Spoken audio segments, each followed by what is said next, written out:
అమెరికాకు కావాల్సిన మిత్రులు కాదు, బానిసలు. భారతదేశం అట్లాంటి బానిసత్వం చెయ్యదు కాబట్టి భారత్ మీద దానికి కడుపు మంట రగిలిపోతూ ఉంటుంది. అందుకే ఎప్పుడు ఏ విధంగా తొక్కుదామని చూస్తుంది. అదే టైంలో స్నేహం నటిస్తూనే ఉంటుంది. అది పక్కన ఉన్నటువంటి చైనాని దృష్టిలో పెట్టుకుని మనతో స్నేహం నటిస్తూ ఉంటుంది, అవసరాన్ని దృష్టిలో పెట్టుకుని. దానికి సాక్ష్యం ఇప్పుడు పన్ను అనేటటువంటి ఒక తీవ్రవాది. వాడు భారతదేశాన్ని ముక్కలు చేసి పాకిస్తాన్లో ఒక ముక్క, భారత్లో ఒక ముక్క కలిపి ప్రత్యేక సిక్కు దేశం కావాలని కోరతా దేశంలో అల్లకల్లాలు సృష్టిస్తామంటూ అమెరికా నుంచినే భారత స్వాతంత్ర దినోత్సవాన్ని భంగం చేస్తాం, ప్రధానమంత్రిని లేపేస్తామని ప్రకటనలు చేస్తా చూస్తూ కూర్చున్నటువంటిది.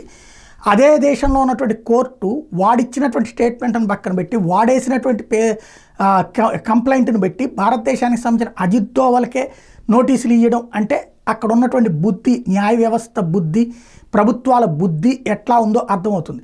ఒక దేశపు విదేశాంగ వ్యవహారాల్లో ఇంకొక దేశం జోక్యం చేసుకోవాలంటే అది దేశపు ప్రభుత్వాల ఆలోచన తీరులో ఉండాలి తప్పించి న్యాయ వ్యవస్థ ఉండకూడదు అన్నటువంటి అంశం ఎందుకు తెలియదు అంటే తెలిసి కూడా నటించడం అన్నమాట. ఇప్పుడు మనం అమెరికాలో ఉన్నటువంటి కమలా హ్యారిస్ భారతదేశంలో పంజాబ్ను విడదీయడానికి కుట్ర పన్నిందని చెప్పేసి కమలా హ్యారిస్ మీద మనం కూడా కేసు పెట్టచ్చుగా. అట్లాగే అక్కడ ఉన్నటువంటి వాళ్ళ భద్రతా సలహాదారు మీద మనం కూడా ఇక్కడ కేసు పెడితే మన కోర్టులో ఒప్పుకుంటాయా? మనకెవరు కోర్టులు ఏమంటాయి? అట్లా కేసు వేసినోడి మీద కేసు పెడతాయి, లేకపోతే వాళ్ళకి పెనాల్టీలు వేస్తాయి.